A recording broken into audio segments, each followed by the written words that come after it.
A lot of Christine Brennan's interviews that she's been doing recently have been picking up a lot of steam on social media. And Nalissa Smith actually tweeted in response to this one in particular. And she said defamation of character. And then she also had another tweet that had like emojis with a long nose, basically saying that Christine Brennan is lying about all of this. We don't know the whole truth. We were not there. However, Christine Brennan has been in the game for a very long time. I think she would have crossed all of her I's, no, crossed her T's and dotted all of her I's before publishing this book and not put things in there that weren't factual, because that is a case. If you put something out there that is not true, she could be sued for defamation of character, and that is something that Dejanay Carrington would have every right to do if her story was not straight. Now, with all of these stories that I've told you guys about today, there seems to have been many witnesses around for these happenings. Now, why are we bringing up something like this once again in the WNBA when all of this happened last year? I think it's because, unfortunately, and this is a lot of what Christine Brennan brings up in her book, there have been so many mishandlings within the WNBA, and those things are still spilling over into this season of the WNBA. A lot of us were really hoping that there would be less drama this year, that there would be less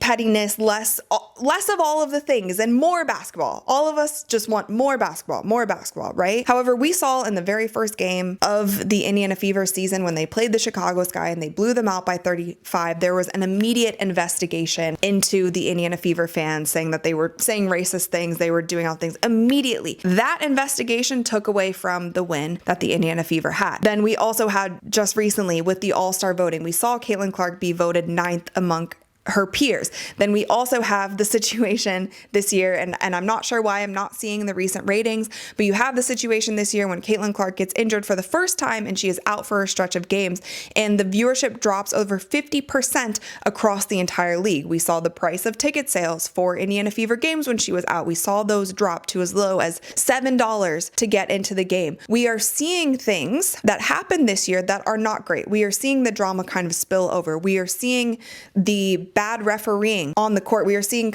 players constantly complaining about the refereeing on the court. There have just been so many instances where the WNBA hasn't done better. And that sucks not only for one player in Caitlin Clark, it sucks for the entire league, because at the end of this season, they have the CBA negotiations. And if you guys think for a moment that all of the team owners and the people that are going to be in that room who are going to be negotiating against the players, if you think that they're not watching all of this, then you are so terribly wrong.